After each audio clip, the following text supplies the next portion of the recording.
없나이다. 아멘.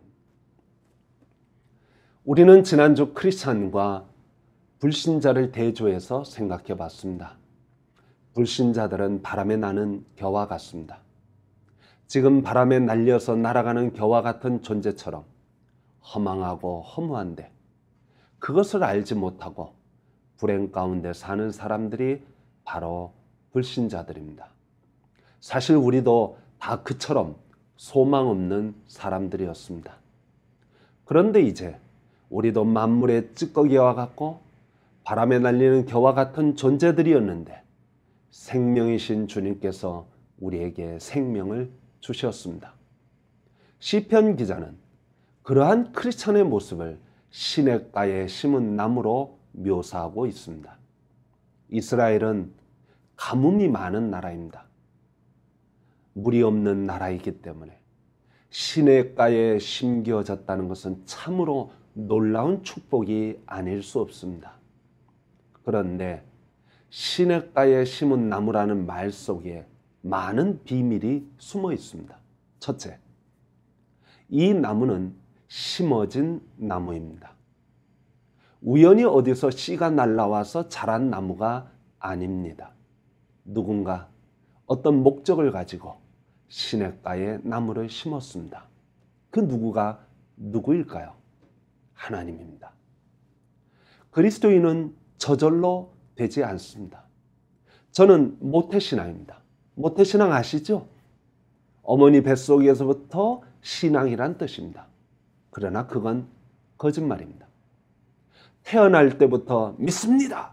아멘! 하며 나오는 아이는 없습니다.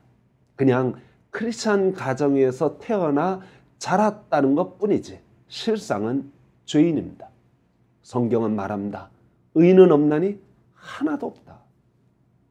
가끔 크리스찬 중에 나는 믿었기 때문에 구원받았다고 생각하는 분들이 있습니다. 맞는 말 같아 보이지만 틀린 말입니다. 어떤 크리스찬은 자기가 착한 일을 하고 신앙생활 열심히 하고 기도도 하고 성경도 보기 때문에 구원받았다고 말하는 분이 있습니다. 이건 완전히 틀린 말입니다. 왜 틀렸을까요? 주어가 납니다. 나무가 스스로 결정할 때 그래 시냇가에 있으면 훨씬 더 내가 가뭄에도 잘 견딜 수 있고 좋을 것 같아. 그래서 나무가 터벅터벅 시냇가에 걸어가서 여기서 난 살 거야 하고 탁 뿌리를 내린 것이 아닙니다. 누군가 심어야 합니다.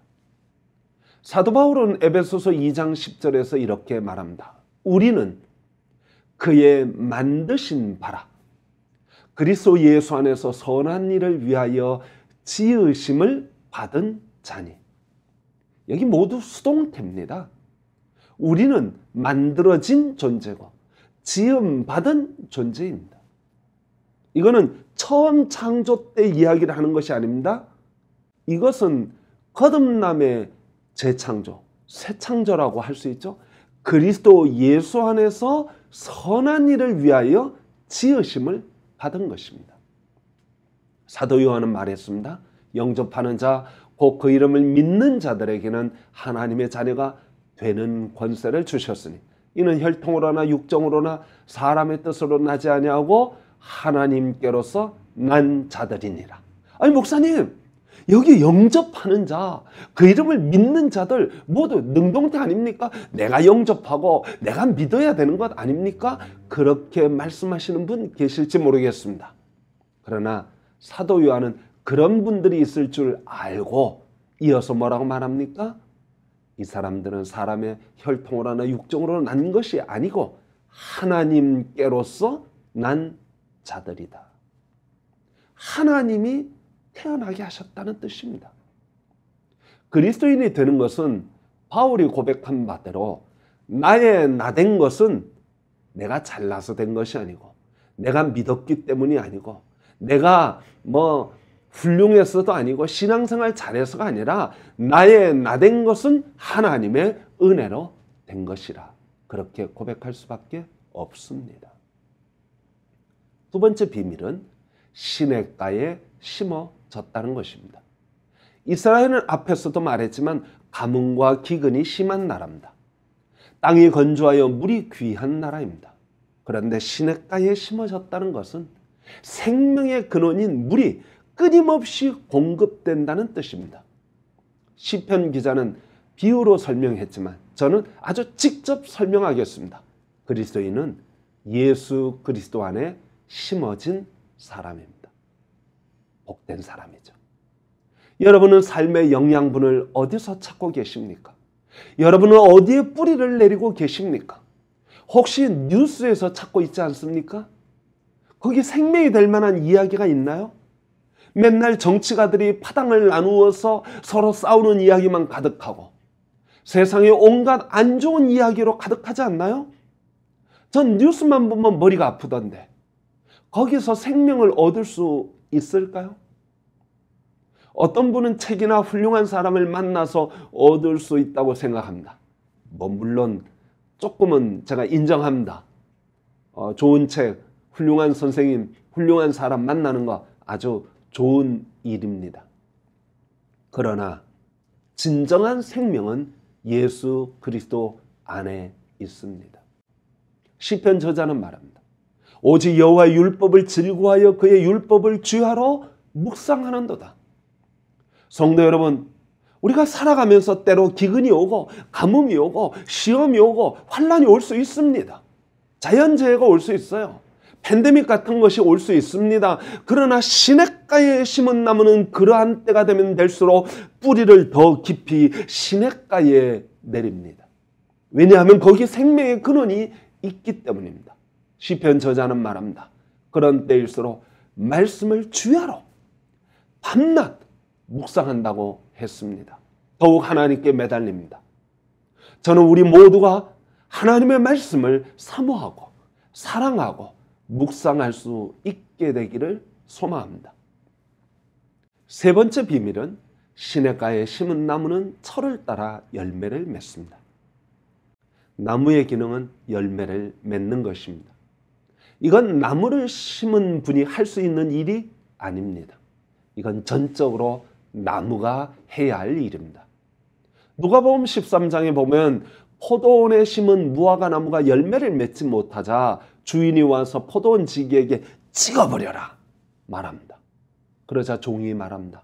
주인이여, 금년에도 그대로 두소서.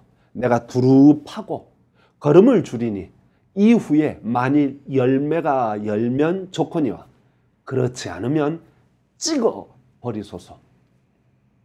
거름을 주고 물을 주는 일은 포도원 지기가 할 수 있습니다. 여러분, 하나님은 우리에게 말씀을 주시고 은혜를 주시고 사랑을 베풀어 주십니다. 왜요? 열매 맺으라고.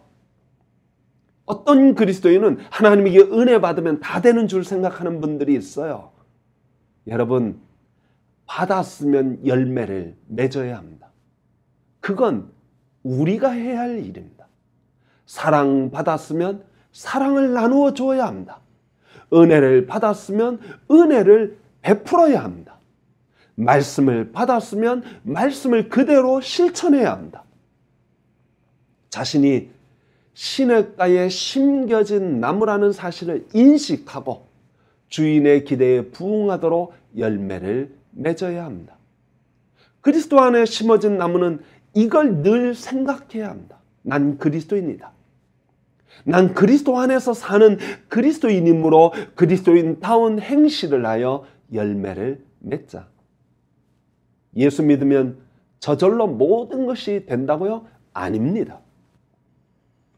예수 믿는다고 모든 것이 형통해지지 않습니다. 생각해야 합니다. 분명 내가 해야 할 일이 있습니다. 그건 그리스도인으로서 말의 열매, 행실의 열매, 삶의 열매를 맺어야 한다는 뜻입니다. 그럴 때 비로소 형통의 축복이 있습니다. 시편 저자는 말합니다. 그는 시냇가에 심은 나무가 철을 따라 열매를 맺으며 그 잎사귀가 마르지 아니함 같으니 그가 하는 모든 일이 다 형통하리로다. 열매를 맺으니 찍어버릴 일이 없지요? 그러면 그 나무는 사시사철 잎사귀가 마르지 아니하고 형통하게 될 것입니다. 저는 우리 모든 성도의 삶이 바로 시냇가에 심겨진 나무와 같은 삶이 되기를 소망합니다. 이 안에 숨겨진 비밀대로 하나님이 나를 인도하시고 이끄시고 섭리하시고 사랑하시고 은혜 베푸시고 말씀 주시는 것, 그 이유와 목적을 알아서 바울이 말한 대로 그리스도인은 선한 삶을 위하여 지음받은 존재라고 했습니다. 열매 맺는 삶, 그래서 행복한 삶, 형통한 삶이 되어지기를 간절히 축원합니다. 기도하겠습니다.